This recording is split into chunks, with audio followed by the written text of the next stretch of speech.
Hello दोस्तों, welcome back to the channel. कैसे हैं आप सब लोग? आशा करता हूँ आप सब लोग बहुत अच्छे होंगे और अपने अपने घरों में बहुत मज़े कर रहे होंगे। तो जैसा कि हमें पता है हमारी समर वेकेशंस आने वाली हैं और हम में से बहुत से लोग कहीं ना कहीं घूमने जाने का प्लान करते हैं।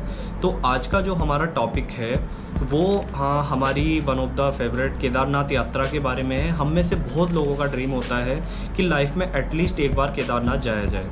तो केदारनाथ के लिए सबसे पहले रजिस्ट्रेशन होता है और वहाँ के लिए कुछ फॉर्मेलिटीज़ होती हैं। केदारनाथ हम कैसे जा सकते हैं, कितना खर्चा होता है, ये मैं आपको स्टेप बाय स्टेप वीडियो में बताऊंगा।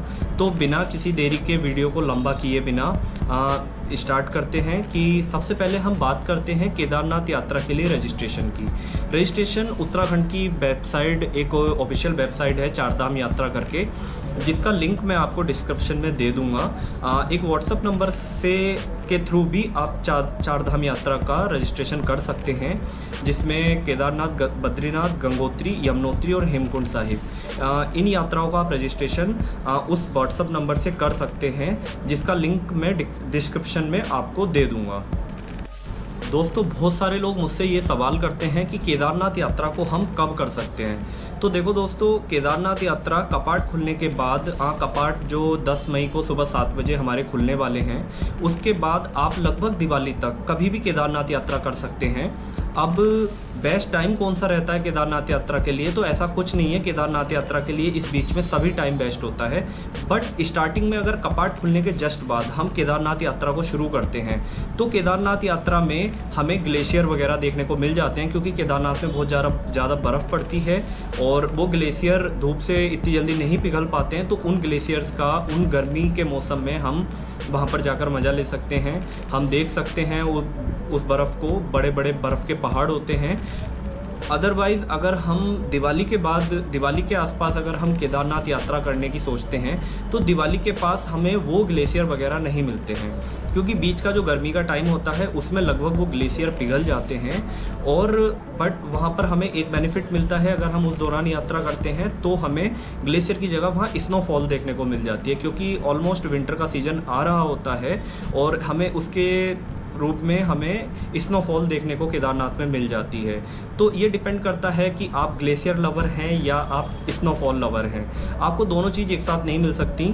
स्टार्टिंग में आपको स्नोफॉल नहीं मिलेगा, लास्ट में आपको ग्लेशियर्स नहीं मिलेंगे। और अगर आप बीच के टाइम में जाते हैं तो वो मानसून का टाइम होता है, बरसात का टाइम होता है, तो आपको बीच में थोड़ी बहुत बरसात वगैरह मिल सकती है। तो अगर आप ऐसे लोग हैं जिन्हें थोड़ा बारिश में प्रॉब्लम होती है या रेनकोट वगैरह नहीं पहन सकते, तो बीच का टाइम आप अवॉइड कर सकते हैं। ये स्टार्टिंग के और एंड के 2 टाइम जो होते हैं केदारनाथ यात्रा के लिए बेस्ट टाइम माना जाता है। दोस्तों, अब बात करते हैं केदारनाथ यात्रा पर हम कैसे जा सकते हैं। तो सबसे सिंपल, हम अपनी यात्रा को 2 जगह से स्टार्ट करते हैं। पहला हमारा जो स्टैंड है वो ऋषिकेश है और हरिद्वार है। तो मैं रिकमेंड करता हूँ लोगों को कि हम अपनी केदारनाथ यात्रा को हरिद्वार से हमें स्टार्ट करना चाहिए, क्योंकि बहुत सारे पिलग्रिम्स जो होते हैं, ट्रैवलर होते हैं, अपनी यात्रा को हरिद्वार से स्टार्ट करते हैं। तो वहाँ पर हमारे लिए थोड़ी ज़्यादा फैसिलिटी होती हैं कंपेयर टू ऋषिकेश। बट ऐसा नहीं है कि ऋषिकेश में हमारे लिए कोई फैसिलिटी नहीं होती। सेम बसेस वगैरह, टैक्सी वगैरह हमें ऋषिकेश से भी मिल जाती हैं, तो हम अपनी यात्रा को ऋषिकेश से भी स्टार्ट कर सकते हैं। सबसे पहले हमें हरिद्वार आना पड़ेगा, जिसे आप बस से आ सकते हैं, ट्रेन की फैसिलिटी भी है। अगर आप फ्लाइट से आना चाहते हैं तो आप जोली ग्रांट नियर एयरपोर्ट है देहरादून के पास, जोली ग्रांट एयरपोर्ट, हम वहाँ आ सकते हैं। वहाँ से हम हरिद्वार आके अपनी यात्रा को शुरू कर सकते हैं।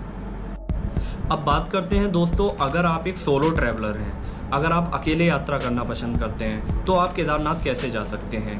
मैं रिकमेंड करूंगा गाइस, अगर आप एक सोलो ट्रैवलर हैं और अगर आप अकेले यात्रा करते हैं या अगर आप 2 लोग हैं, तो आपको मैं बस रिकमेंड करूंगा। नॉन एसी बसेज़ और एसी बसेज़ की फैसिलिटी हरिद्वार से हमें मिलती है, जो बसेस सोनप्रयाग तक जाती हैं, जिसका नॉन एसी बस का किराया समथिंग 500 से 600 के बीच में होता है। और ये वेरी करता है कि आप किस सीज़न में जा रहे हैं। पीक सीज़न में ये 150 रुपये ऊपर नीचे हो सकता है। एसी बस का किराया समथिंग 1000 रुपये से लेकर 1500 रुपये तक होता है, जिसे आप किसी भी थर्ड पार्टी ऐप से बुक कर सकते हैं। रेड बस से कर सकते हैं, MMT से कर सकते हैं। तो आपके पास एसी बस की फैसिलिटी भी है। अगर आप ग्रुप में आना चाहते हैं और आपके साथ आपकी फैमिली है, यानी आप मोर देन 4 और 5 पीपल हैं, तो मैं रिकमेंड करूँगा कि आप एक रेंटल टैक्सी या आप एक कैब वगैरह वहाँ से ले सकते हैं, जिसका किराया ऑलमोस्ट कंपेरेटिवली बस के बराबर पड़ेगा, बट आपको कंफर्टेबल थोड़ा वो ज़्यादा हो जाएगा। अगर आप एक फैमिली में हैं तो वो आपके लिए ज़्यादा अच्छा ऑप्शन है कि आप एक रेंटल गाड़ी वहाँ से ले लें, हायर कर लें और आप केदारनाथ जाएं। आपकी यात्रा 3 से 4 दिन का समय होता है, जिसका किराया समथिंग 10 से 12 हज़ार रुपये ऑलमोस्ट इतने में हो जाता है। तो आपके पास वो ऑप्शन अच्छा है। तो दोस्तों, जब हमारी यात्रा केदारनाथ की यात्रा जब हमारी हरिद्वार से शुरू होती है तो अगला पड़ाव हमारा ऋषिकेश आता है, जहाँ पर हम नहीं रुकते हैं क्योंकि ऑलमोस्ट 25 किलोमीटर है, सफ़र बहुत लंबा होता है। तो मैं रिकमेंड करूँगा हमारी यात्रा स्टार्टिंग मॉर्निंग से करनी चाहिए। अगर हम एक सोलो ट्रैवलर हैं, हम बस से यात्रा कर रहे हैं, तो ऑलमोस्ट हमें बस 5 से 6 बजे के बीच में मिलती है मॉर्निंग में। और अगर हम अपनी कार से जाना चाहते हैं तो बेस्ट टाइम रहता है सुबह हम 5 से 6 बजे अगर निकल जाएं तो वो अच्छा टाइम है। उसके बाद अगला पड़ाव हमारा देवप्रयाग आता है, जहां पर हम ब्रेकफास्ट वगैरह करने के लिए रुक सकते हैं, जहां पर बहुत सुंदर सुंदर व्यू हैं। देवप्रयाग में आपको भगीरथी और अलकनंदा नदी का संगम भी देखने को मिल जाता है। अगर आप पहले कभी उत्तराखंड में देवप्रयाग नहीं आए हैं तो मैं तो आपको रिकमेंड करूँगा कि आपको वहाँ एटलीस्ट 5 मिनट रुक कर 10 मिनट रुक कर उस व्यू को देखना चाहिए। वो अपने आप में एक बहुत अमेजिंग व्यू होता है, आप देख सकते हैं। तो उसके बाद अगला जो हमारा पड़ाव होता है वो रुद्रप्रयाग होता है। रुद्रप्रयाग में भी हमें अलकनंदा और मंदाकिनी नदी, मंदाकिनी जो केदारनाथ से आती है, उसका संगम हमें देखने को मिलता है, जो अपने आप में एक बहुत ही मनमोहक दृश्य होता है। तो रुद्रप्रयाग और देवप्रयाग ये दोनों प्रयाग हैं जहाँ पर नदियों के संगम हैं। तो आप यहाँ पर रुककर सुंदर सुंदर प्राकृतिक दृश्यों का नज़ारा ले सकते हैं और अपनी यात्रा को और अच्छा बना सकते हैं। इसके बाद हम लोग जाते हैं गुप्त काशी होते हुए, हम लोग 5 से 6 घंटे की यात्रा के बाद समथिंग सोनप्रयाग पहुंच जाते हैं। और अगर हम बस से ट्रैवल करते हैं तो हमें 6 से 7 घंटे लग जाते हैं और हम लोग सोनप्रयाग पहुंच जाते हैं।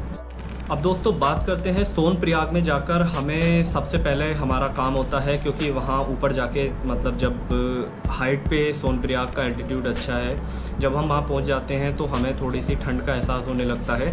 तो सबसे पहले हमें चाहिए होता है वहाँ पर अपना रुकने का कुछ ना कुछ बंदोबस्त करना होता है। तो बेस्ट रहेगा, वहाँ पर हमें रेंटेड रूम मिलते हैं। उन रूम्स का किराया कुछ वहाँ पर एक चीज़ की थोड़ी शॉर्टेज देखने को मिलती है। अगर आप 2 बंदे हैं तो आपको एक सिंगल रूम मिल जाएगा, बट वहाँ पर रूम इस तरह से ज़्यादा होते हैं कि रूम में पर बेड का हिसाब होता है। समथिंग रूम में अगर 5 बेड हैं तो वो किराया उस हिसाब से काउंट करते हैं। समथिंग जैसे अगर आप 5 बंदे हैं और वो आपको एक रूम देना चाहते हैं तो वो पर बंदे के हिसाब से वो रूम का रेंट लगाते हैं। अगर 1000 रुपये बंदे के हिसाब से लगाया तो वो रूम आपका 5000 पड़ता है। 500 रुपये उन्होंने पर बंदे के हिसाब से लगाया तो वो रूम आपका समथिंग 2500 का पड़ता है। तो यहाँ पर हम अपना पूरे सोनप्रयाग में कहीं भी रूम ले सकते हैं जिस रेट में हम कंफर्टेबल हैं। पूरे सोनप्रयाग में अच्छे होटल्स हैं, रुकने की अच्छी व्यवस्था है। आप वहाँ पर रात में खाना वगैरह खा सकते हैं, जिसका भी ज़्यादा चार्ज कुछ नहीं होता, इतना महंगा नहीं है वहाँ पर।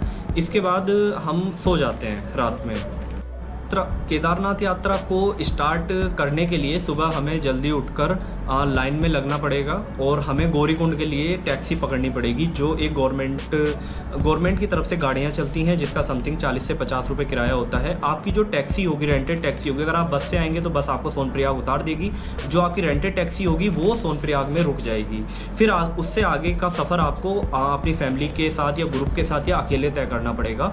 गौरीकुंड जाने के लिए वहाँ से सरकारी गाड़ियाँ चलती हैं, जिसका किराया 40 से 50 रुपये समथिंग 60 होता है मैक्सिमम, इससे ज़्यादा नहीं होता। आप 5 किलोमीटर की डिस्टेंस तय करके आप गौरीकुंड जा सकते हैं। फिर गौरीकुंड से आपका मेन ट्रैक स्टार्ट होता है, जो समथिंग 16 से 18 किलोमीटर की डिस्टेंस होती है हमारे ट्रैक की।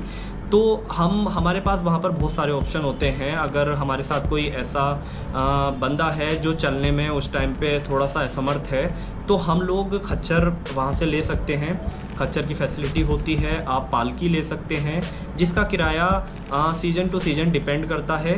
ऑफिशियल जो गवर्नमेंट की तरफ से किराया है वो थोड़ा ज़्यादा होता है, बट जब हम लोग उनसे बात करते हैं, डील करते हैं, तो वो किराया थोड़ा कम भी हो जाता है। बट मैं रिकमेंड करूँगा दोस्तों, अगर आप स्वस्थ हैं, अगर आप चलने के काबिल हैं, तो आप जानवरों पर बैठकर यात्रा ना करें। केदारनाथ में जानवरों के ऊपर बहुत ज़्यादा अत्याचार होते हैं, बहुत सारी वीडियो हम लोग देखते हैं टाइम टू टाइम, तो हमें वो यात्रा पैदल अकेले करनी चाहिए और पैदल करनी चाहिए। रास्ते में बहुत सुंदर सुंदर व्यू होते हैं, रास्ते के नज़ारों का हम मज़ा लेते हुए उस यात्रा को 5 से 6 घंटे में आराम से कर सकते हैं। बीच में जगह पड़ती हैं लिंचोली, छोटी लिंचोली, भीमबाड़ा, रामबाड़ा त्रासदी के समय जो ध्वस्त हो गया था, तो वो अब उसका थोड़ा मतलब वहाँ पर रेनोवेशन का काम चल रहा है। तो बीच में हमें बहुत सुंदर सुंदर व्यू देखने को मिलते हैं केदारनाथ यात्रा में, जो अपने आप में आपको एक ऐसा एक्सपीरियंस देने वाले हैं जो ऑलमोस्ट ऐसे व्यू उत्तराखंड में इतने एल्टीट्यूड पे ही देखने को मिलते हैं। चाहे आप चार धाम यात्रा की किसी भी जगह चले जाएँ, आप गंगोत्री चले जाएँ, यमुनोत्री चले जाएँ, बद्रीनाथ चले जाएं या केदारनाथ में आपको ऐसे व्यू देखने को मिलते हैं। तो जब हम ऊपर केदारनाथ मंदिर के ऑलमोस्ट 2 से 3 किलोमीटर पीछे रहते हैं, तो हमें फिर वहाँ से 1 किलोमीटर पीछे, मंदिर से जस्ट 1 किलोमीटर पीछे बेस कैंप मिलता है, जहाँ पर हमारे घोड़ा खच्चर वाले हम लोगों को उतार देते हैं अगर हम उनसे यात्रा करते हैं। वहाँ से आगे का सफ़र हमको पैदल तय करना होता है। उसके बाद अब मैं आपको बताऊँगा कि एकोमोडेशन का चार्ज, जो हमारा वहाँ रुकने का चार्ज होता है, हम केदारनाथ में कैसे रुक सकते हैं। तो दोस्तों, मैं आपको, अगर आप एक सोलो ट्रैवलर हैं, तो मैं आपको, और आप अपने ग्रुप में अगर सिर्फ बॉयज़ हैं, तो मैं आपको रिकमेंड करूँगा बेस कैंप के पास में आर्मी के फोर्स वालों के टेंट लगे होते हैं, जिनका किराया बहुत कम होता है, समथिंग 200 से 300 रुपये पर बंदे के हिसाब से होता है। और वो बारिश में किसी भी तरह का, वहाँ पर कोई बारिश, तूफ़ान या किसी भी तरह की कोई विपत्ति आने में वो कम्प्लीटली सेफ़ होते हैं। और आप वहाँ पर जवानों के बीच में होते हैं, तो आपको किसी तरह का कोई ख़तरा भी नहीं होता और आपको उसमें कोई ठंड वगैरह भी नहीं लगती, क्योंकि केदारनाथ में ऊपर जाके टेम्परेचर बहुत ज़्यादा गिर जाता है, जिसकी वजह से वहाँ पर ठंड काफ़ी ज़्यादा हो जाती है।